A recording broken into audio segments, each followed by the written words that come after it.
Ezequiel 34 vai falar a respeito de alguns pastores que Deus havia colocado sobre o povo, tá? Deus ele instituiu sobre o povo de Israel algumas pessoas para liderar aquele povo, irmãos. E se você parar para observar na palavra de Deus, no Velho Testamento e no Novo Testamento, geralmente o Senhor nos trata como ovelhas, amém? E Ele como nosso pastor. A ovelha é aquela que não consegue sobreviver longe do pastor. Até há um estudo, irmãos, que se colocar uma ovelha longe do pastor, com comida e bebida à vontade, não vai dar muito tempo, aquela ovelha morre, deprimida, sozinha, porque a ovelha foi feita para andar em bando, em grupo. A ovelha precisa, irmão, a ovelha precisa disso aqui, ó. Nós precisamos disso aqui, ó. Nos dias de hoje tem se levantado uma doutrina e pessoas falando que não precisa de igreja, que não precisa congregar, que dá de buscar a Deus sozinho, que isso, que aquilo outro. Eu não sei você, mas eu não estou aqui porque eu sou religioso. Eu não estou aqui porque eu quero mostrar para o pastor que eu sou um crente legal. Eu não estou aqui porque eu quero bater uma foto e as pessoas olhar e dizer, ó, ele foi na igreja. Não, não. Eu estou aqui porque eu amo esse ambiente e amo as pessoas que estão nesse lugar. Eu estou aqui porque eu já estou há 9 anos no mesmo ambiente, com as mesmas pessoas, e nesses 9 anos, incontáveis vezes eu entrei nesse lugar fraco, quebrado, deprimido, com vontade de fugir, de chutar o pau na barraca, e todas as vezes que eu entrei dessa maneira, eu saí totalmente restaurado. Então eu quero começar dizendo para você, irmão, valorize esse lugar. O lugar que eu estou dizendo não é isso aqui, ó. Não é a parede, não é o templo, é isso aqui, ó. É essa junção de povo, é essa junção de pessoas. Esteja aqui na quarta, esteja aqui no domingo, as pessoas vão olhar para você e vão começar a te chamar de religioso, e você vai dizer, não, eu não sou um religioso, eu sou alguém completamente apaixonado pelo meu pastor. Rafael também, mas o pastor dos pastores, Jesus Cristo o Senhor. Você vai olhar para essa pessoa e você vai dizer que você é apaixonado por esse ambiente. Irmão, nós estávamos lá em cima conversando, e eles estavam aqui fazendo louvor. A gente foi interrompido, né, pastor? A gente foi interrompido, irmão, pela adoração que estava aqui embaixo. O pastor olhou para a gente, um olhou para o outro e disse, meu Deus do céu, vamos descer, vamos lá para baixo. Que ambiente, irmão. Aqui é onde a presença de Deus se revela para abençoar o seu povo. É na unidade onde Deus ordena a bênção e a vida para sempre. Valorize a comunhão, valorize a igreja local, valorize esse irmão que está sentado do teu lado. Nós vamos juntos passar pela porta. Pode ser estreita, mas um pega na mão do outro e nós pegamos na mão de Cristo. Amém? Você vai me ajudar a chegar lá? Estou disposto a ajudar você também. Então Deus havia colocado pastores, e pastores é líderes, fariseus, saduceus e outras lideranças de Israel, para cuidar das ovelhas, para mostrar o caminho, para indicar a Cristo, a Deus, levar o povo até Deus. O único problema é que esses pastores não estavam levando o povo até Deus, estavam se aproveitando das ovelhas, estavam usando a sua lã, estavam comendo do queijo que dava, do leite, bebendo do leite. Eles estavam se aproveitando das ovelhas que Deus havia dado para eles cuidarem. Irmãos, e eu vou dizer uma coisa para vocês. Nos dias de hoje, nós temos presenciado no nosso meio bastante escândalos. Tem ou não tem? Quem pelo menos tem uma rede social tem visto alguns escândalos no meio da igreja. É verdade ou não é, irmãos? Nós temos presenciado isso. Nós temos presenciado pessoas que adulteram, pessoas que roubam, pessoas que assumem homossexualidade, e isso, pessoas de grande visibilidade na igreja brasileira. Pessoas que, números e inúmeros seguidores nas redes sociais, pensando em si mesmo, eles têm assumido, eles têm adulterado, eles têm errado, eles têm pecado, sem nenhum tipo de ressalva, sem nunca pensar que aquelas atitudes podem gerar no meio do povo de Deus escândalos, e escândalos geram pessoas escandalizadas, levando essas pessoas escandalizadas muitas vezes para fora do rebanho do Senhor. O Evangelho, para você entender, fala lá em Romanos 14, em 1 Coríntios 9, em 1 Coríntios 10, é eu ter a minha vida como um luzeiro, como uma referência, para que as pessoas possam olhar para mim e querer o mesmo Deus que eu sirvo. Por quê? Porque eu tenho uma paz diferente, que o mundo não pode dar. Eu tenho uma alegria diferente, que as drogas não podem eu proporcionar. Eu tenho uma autoestima diferente, que não vem da minha aceitação no mundo ou não, vem de Cristo. É tudo que as pessoas estão buscando: reconhecimento, dinheiro, prazer, alegria. Só que elas estão buscando em outros lugares, e a referência que Deus chamou para demonstrar que tudo isso está nele é a minha vida. Então a minha vida precisa servir como testemunho para quem está lá fora. Irmãos, eu vou dizer uma coisa para você: dentro da tua casa quem comanda é você. Fora dela você deve dar satisfação da tua vida para os outros, sim. Você tem que ser luz, não treva. Você tem que ser sal, não ser sem gosto. Você tem que ser alguém que as tuas obras glorifiquem a Deus, que as tuas palavras glorifiquem a Deus, que no meio do trabalho você seja alguém diferente, que você seja chamado de fanático, que você seja chamado de doido, que você seja chamado de religioso. São rótulos que são colocados sobre os apaixonados por Jesus. Ser chamado de louco? Bem-vindo ao time. São rótulos que são colocados sobre pessoas apaixonadas por Jesus. Pois é, agora está todo dia na igreja, está lá na quarta, está na sexta nos ensinamentos, está no sábado nos jovens, está domingo de manhã, está domingo à noite, virou fanático. Aí você tem que olhar para a pessoa e dizer assim: eu virei alguém completamente apaixonado pelo Senhor. Como é que na Copa de 2002 acordava 3 horas da manhã para ver o Brasil jogar? Aí tinha que levantar 7 horas. 7 horas tinha que estar no serviço, mas 3 horas da manhã estava assim, ó: faz o gol, Ronaldo! Faz o gol, Ronaldo! Acordava todo mundo na casa. Por quê, irmão? Gostava, torcia, amava. É verdade ou não é? Flamengo faz um gol, e que golzinho! Gol! Vamos, Flamengo! Dentro de casa, sozinho, sem ninguém, ele canta, grita, pula. Não é o canto da torcida do Flamengo? É, irmão, isso ali sim é ser doido, isso ali sim é ser fanático. Agora você está no meio do povo de Deus, você levantar as mãos e dizer: digno tu é. Não, isso não é coisa de doido, isso é coisa de filho de Deus. Isso não é coisa de fanático, é coisa de quem entendeu o tamanho do amor que recebeu na vida.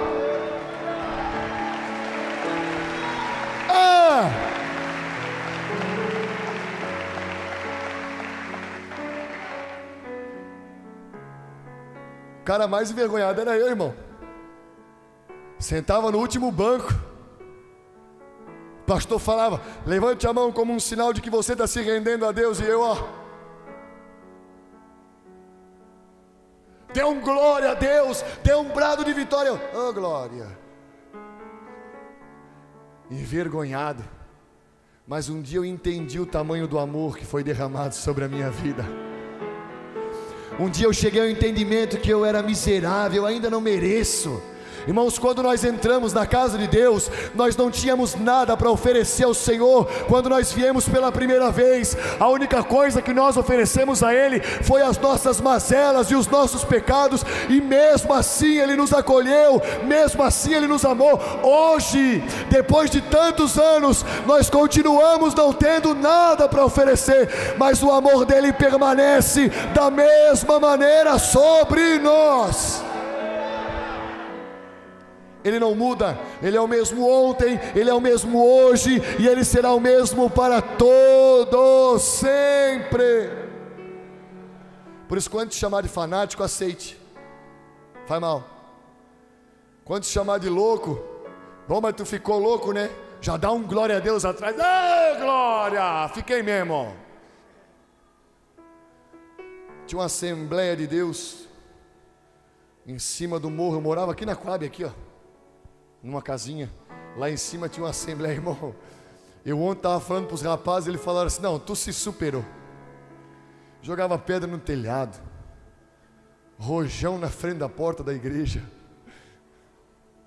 falava: ei, bando de doido, para que gritar desse jeito? É uma gritaceira, é uma coisa que não precisa, fica incomodando a casa dos outros, irmão. Aquilo não era um incômodo que estava gerando. Eu tenho certeza que eles estavam lá dentro dizendo: Deus, salva esse povo que está perdido, Senhor, encontra aqueles que estão no beco, nas vielas. E Deus me encontrou, meu irmão.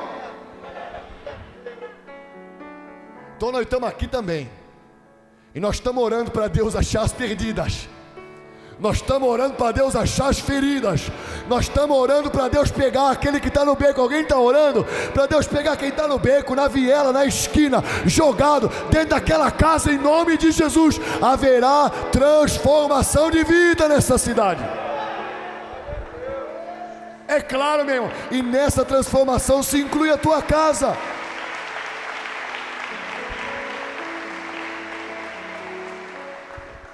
Aí nós estamos olhando alguns escândalos, porque nós esquecemos que o Evangelho não é sobre nós, é sobre Cristo. O Evangelho não é sobre o que nós temos vivido, é sobre o que Ele fez e acabou, é a cruz. O Evangelho é a cruz. O Evangelho é você olhar para dentro de você e dizer assim: meu Deus do céu, eu não tenho nada para oferecer. O quão miserável eu sou. Mas olha o quanto amado eu também sou. E se eu sou tão amado, mesmo não tendo nada para oferecer, eu quero que outras pessoas também vivam o que eu vivo, encontrem o que eu encontrei. Eu escutei um homem, um pastor muito abençoado, e ele falou isso aqui, ó. Presta atenção se não é verdade. Ele disse assim, ó: o Evangelho é isso aqui, ó. No meio dessa igreja, eu consigo ver o rosto de todo mundo que está olhando para mim. Verdade ou não é? Quem consegue ver o meu rosto? O meu rosto, alguém consegue ver? Todo mundo consegue. Qual é o rosto que eu não consigo ver? Hã? Qual é o rosto que você não consegue ver? O teu. Qual é o rosto que eu não consigo ver? O meu. Porque o Evangelho não é sobre mim. O Evangelho é sobre nós. A minha vida não é para mim viver o meu bel prazer e aquilo que eu quero fazer e pronto, acabou. Não. É aquilo que Deus mandou eu fazer. É aquilo que está na sua palavra. É aquilo que vai gerar salvação para os outros. É por isso que Cristo, em João capítulo 13, na última ceia, Ele pega uma bacia cheia de água, coloca uma toalha na sua cintura e começa a lavar os pés dos discípulos, depois de ter lavado os pés dos 12. Irmãos, os pés de quantos discípulos Ele lavou? Judas estava lá? Nós só queremos lavar os pés de quem nos faz bem, tá vendo? Lavou até o pé do discípulo que ia trair ele. Jesus é demais, é ou não é? Depois que ele lava o pé dos 12, ele olha para os 12 e diz assim: vocês entenderam o que eu acabei de fazer? Os discípulos: entendemos, Senhor. Ele falou: então vocês daqui para frente devem fazer o mesmo, porque assim vão conhecer que vocês são os meus discípulos, se vocês vos amardes uns aos outros. A tua vida sim deve ser levada como testemunho. Você tem que cuidar das tuas ações, você tem que cuidar do teu caráter, você tem que cuidar das tuas palavras, você tem que cuidar como você anda, com quem você anda, onde você vai, como você vai. Tudo isso você precisa cuidar. Mas pastor, então é difícil demais. Não é não, irmão. Difícil é ser escravo do diabo. Difícil é ser escravo do mundo. Difícil é se libertar da droga. Difícil é ser um viciado em pedra. Difícil é ser alguém que perde a família por causa da cachaça. Difícil é ser alguém que tem que sair de casa porque brigou com a esposa por um motivo pequeno e não encontrou em ninguém um auxílio certo para a restauração daquele casamento. Servir a Deus é muito bom, servir a Deus é muito fácil, basta nós termos prazer pela sua palavra e pelo seu reino. E aí nós olhamos um monte de pessoas escandalizadas, e o Senhor falou que nos últimos dias viriam os escândalos, amém? Ele disse: é necessário que venham os escândalos, mas ai daquele, eu já vou ler a Bíblia aqui no verso 16, mas ai daquele por quem vierem os escândalos, melhor lhe fora colocar uma pedra de moinho no pescoço e se atirar ao mar, do que escandalizar um só pequenino. O problema, irmãos, diga comigo, o problema. Não ouvi, vamos lá. O problema é que essa é a frase que nós mais ouvimos quando vamos evangelizar alguém que está afastado. Eu me escandalizei com o pastor. Alguém já falou com alguém que está afastado da igreja aqui? Deixa eu ver, levante a mão, se alguém já falou. Qual é a frase que você mais ouviu? Não foi essa? É que assim, o pastor fez um negócio que eu não gostei.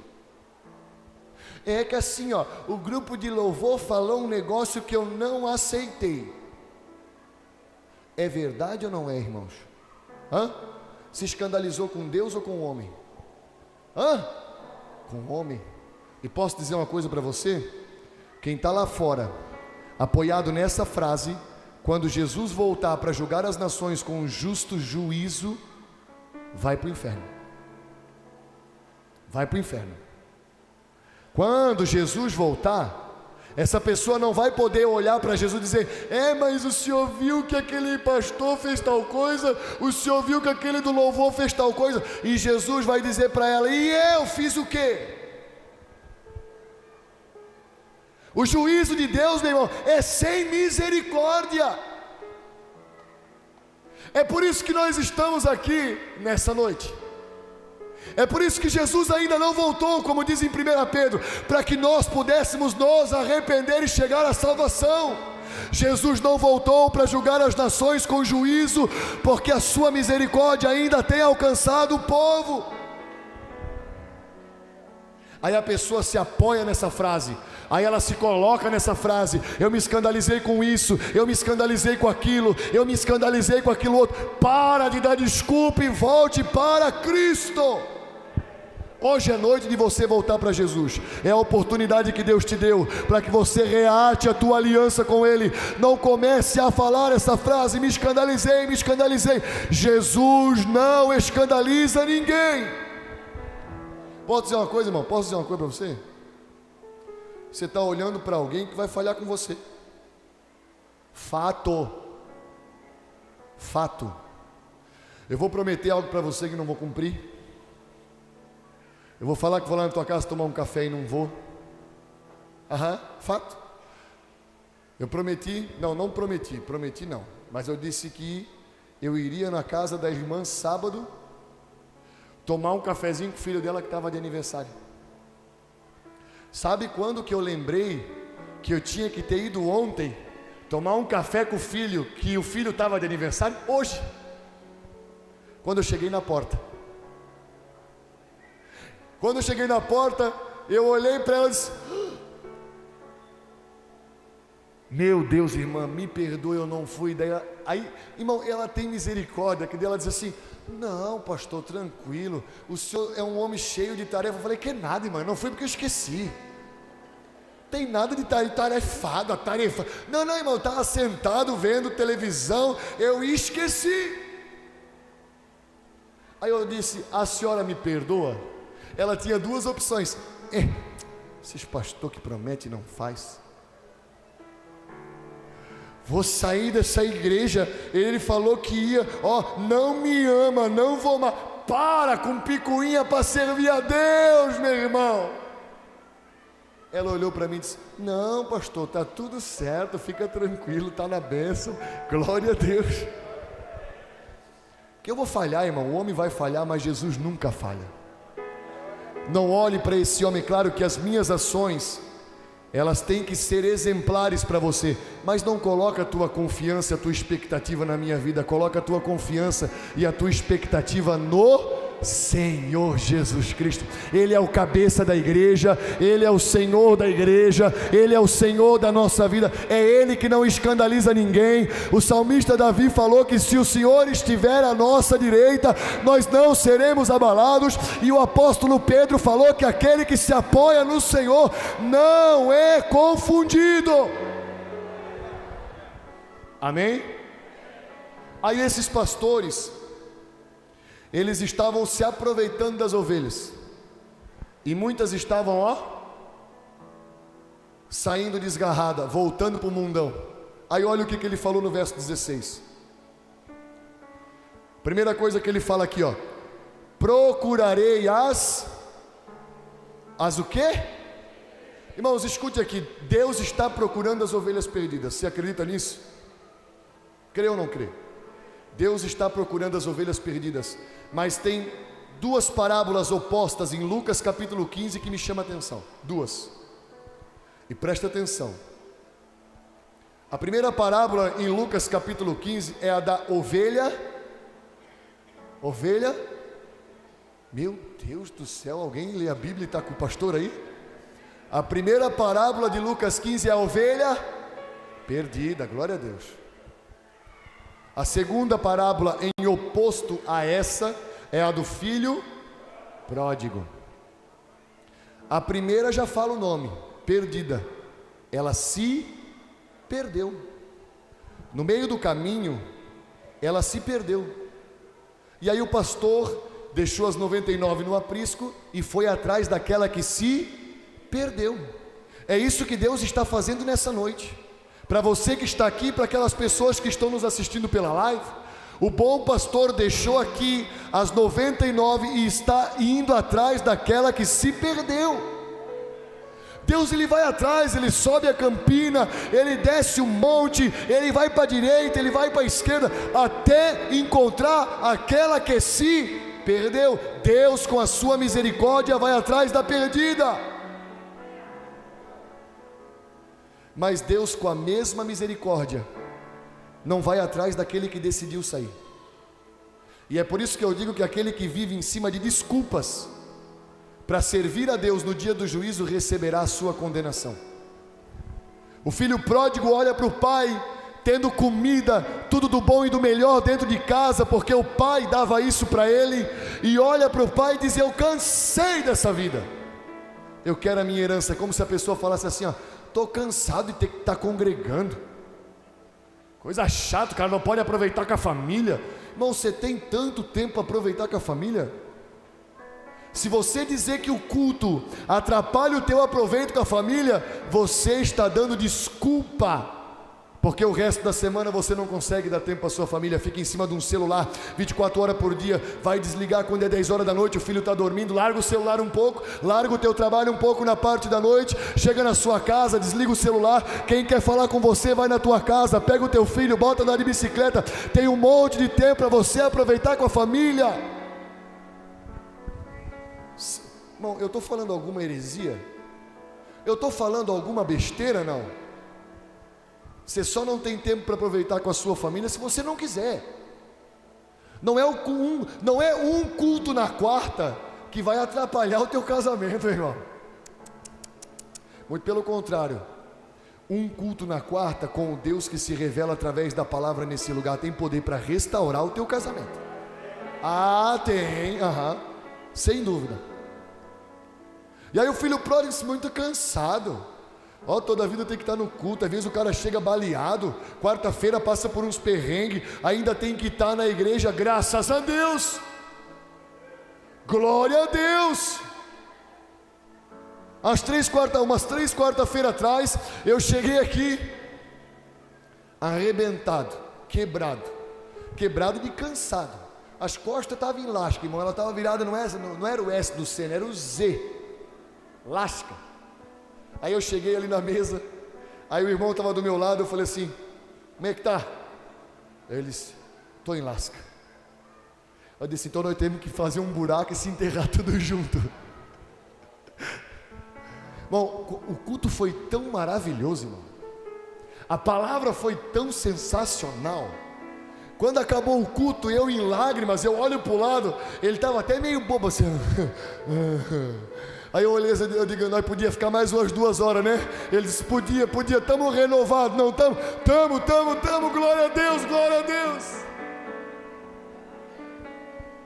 Um culto nunca vai causar destruição, muito pelo contrário. Aí o filho pródigo dizia: quero a minha herança, eu quero sair, não quero mais.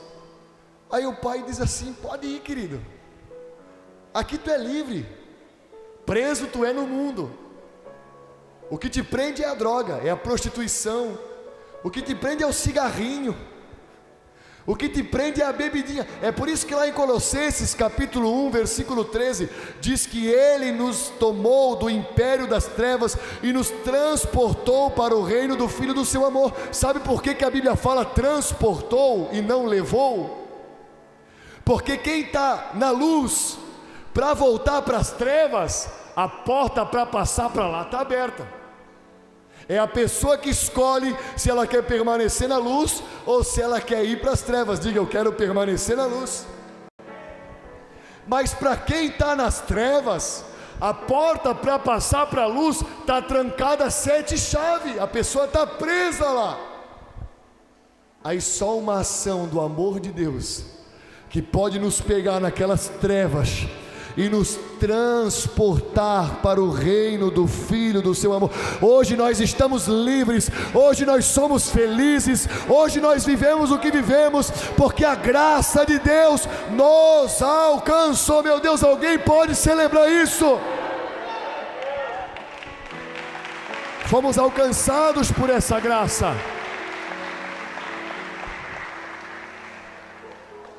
Deus deixou o filho pródigo ir, irmãos, e ele foi.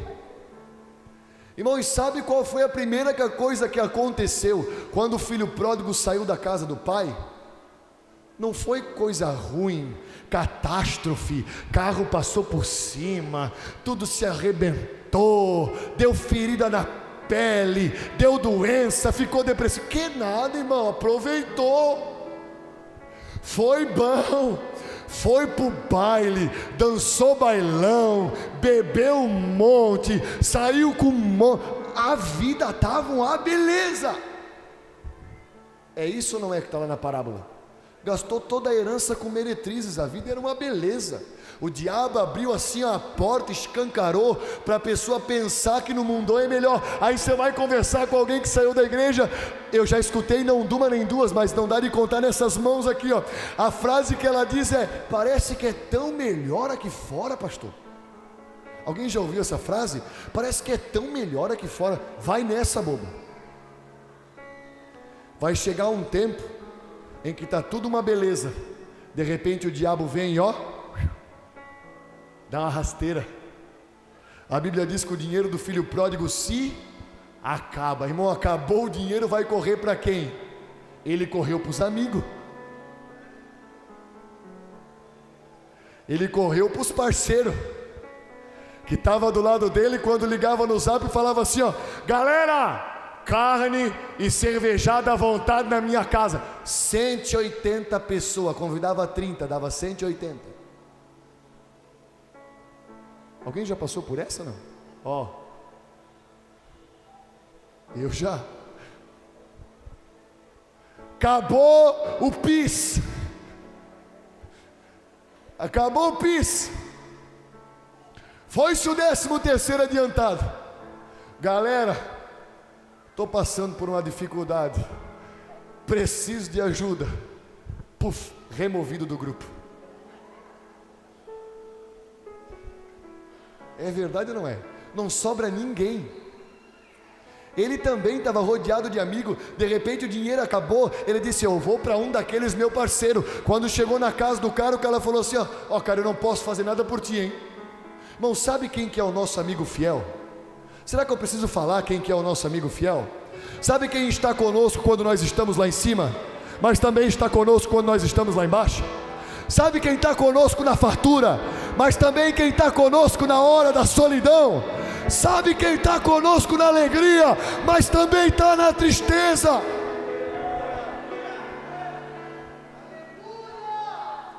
Ele prometeu em Mateus 28:20: eu vou estar com vocês todos os dias, até a consumação do século. Eu não trocava esse amigo.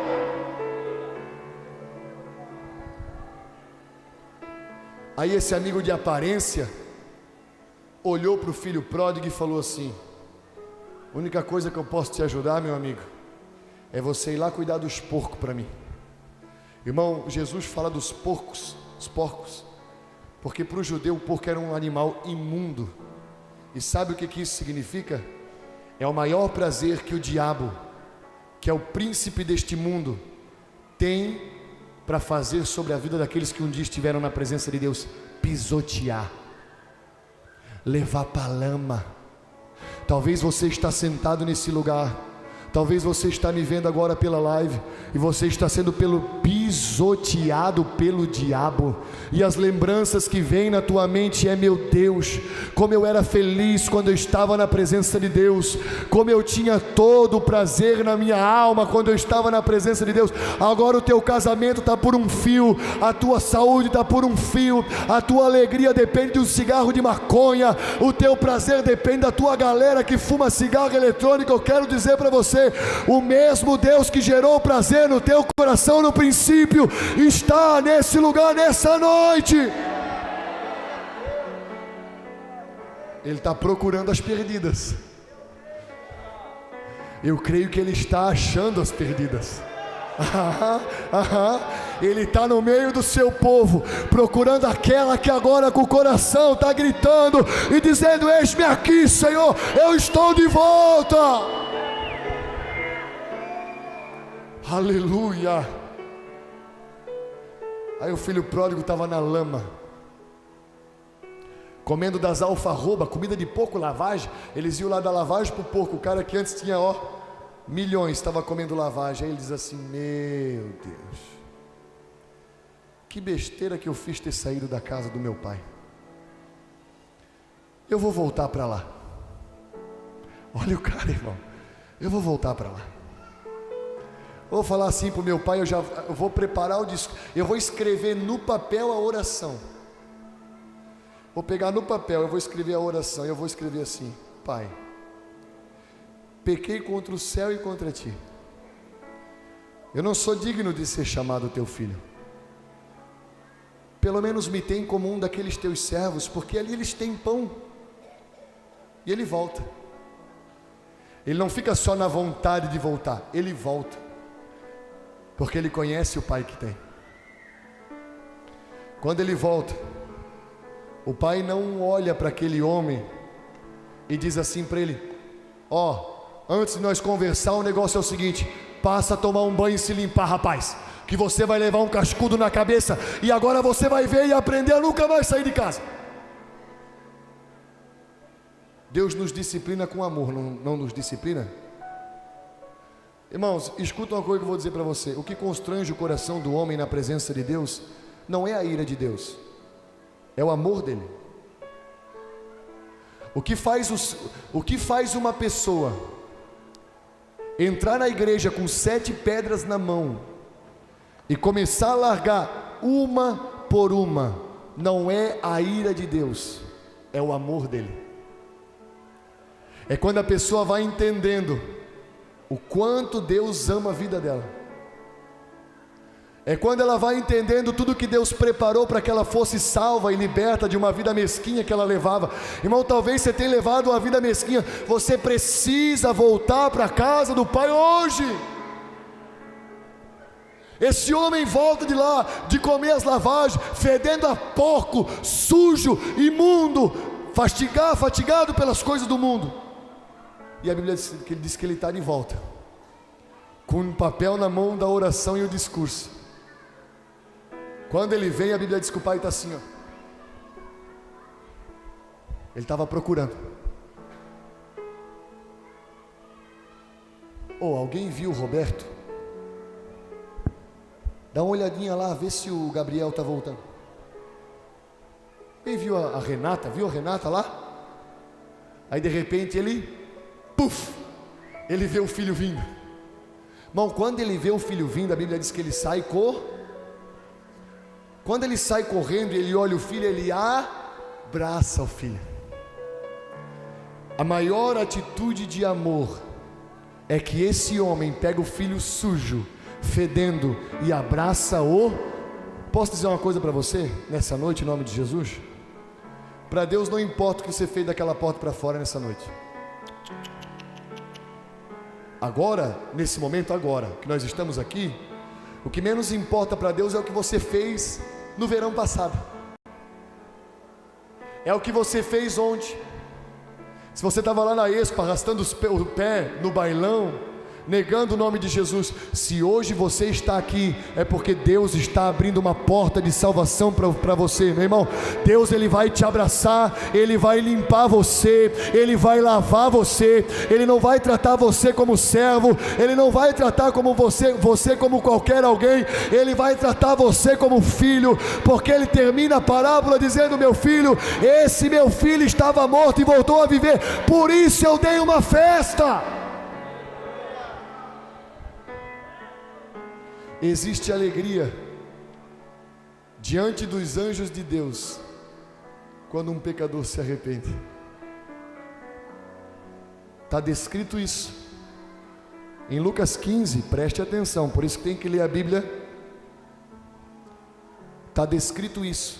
Existe festa no céu diante dos anjos de Deus. Irmãos, os anjos estão olhando para quem? Não é para Deus? Eles não estão gritando: santo, santo, santo é o Senhor e toda a terra está cheia da sua glória? Quando a Bíblia fala que existe festa diante dos anjos de Deus, quem festeja no céu por um pecador que volta para casa é o próprio Deus. Então você precisa voltar para casa. E aí ele vai dizer assim, o grupo de louvor pode se preparar: procurarei as perdidas e trarei de volta as desviadas. Irmãos, não precisa levantar a mão, ou se você quiser levantar a mão, fica à vontade. Existe alguém aqui dentro nesse lugar que está afastado do Senhor? Pastor, eu estou há tantos anos afastado do Senhor. Deus te trouxe de volta para o aprisco. Tenha essa certeza dentro do teu coração: Deus te trouxe para fora do aprisco. Pastor, eu vim aqui nessa noite porque eu recebi um convite. Uma amiga me convidou e eu decidi vir. Não, irmão, você foi atraído por Deus para vir para cá, para que você entenda que Deus, Ele quer resgatar você, para que você entenda que Deus, Ele está te tomando pela tua mão, para te trazer de volta para o aprisco dEle, para os braços dEle, para onde está o verdadeiro pastor. Enfaixarei a que estiver ferida, e fortalecerei a fraca. Existe remédio na presença de Deus para você. Mas a rebelde forte eu a destruirei, apacentarei o rebanho com... Deus vai trazer de volta quem? A ferida e a fraca. Mas o que Ele vai fazer com a rebelde e com a forte? Destruir. A ferida e a fraca simbolizam humildade, e é preciso ter humildade para reconhecer que precisa voltar. A rebelde e a forte significa soberba, orgulhosa. É aquela que está dizendo: eu é que sei o que faço da minha vida. Com o soberbo Deus resiste, com o humilde Deus concede a sua graça. Se você quer voltar para os caminhos do Senhor, nessa noite você precisa abrir o teu coração com humildade para que Ele volte. Você precisa fazer a oração, e você precisa com todo o teu coração e com as palavras mais verdadeiras que saírem dos teus lábios dizer ao Senhor: Senhor, eu estou de volta, eu me arrependo de tudo que eu fiz, eu me arrependo da distância que eu tomei, eu me arrependo das obras que eu pratiquei, eu abomino tudo aquilo que eu fiz no passado, mas eu estou aqui nessa noite de novo, decidido a tomar uma atitude diferente, a daquela porta para fora ser alguém diferente, alguém que glorifique o teu nome, alguém que exalte o teu nome, alguém que entendeu o teu amor, alguém que deseja a tua presença, alguém apaixonado por ti, alguém que não quer mais viver longe do aprisco, alguém que te ama, Senhor. Volte para a casa do Pai nessa noite, porque Ele está te chamando. Amém? Se coloque de pé.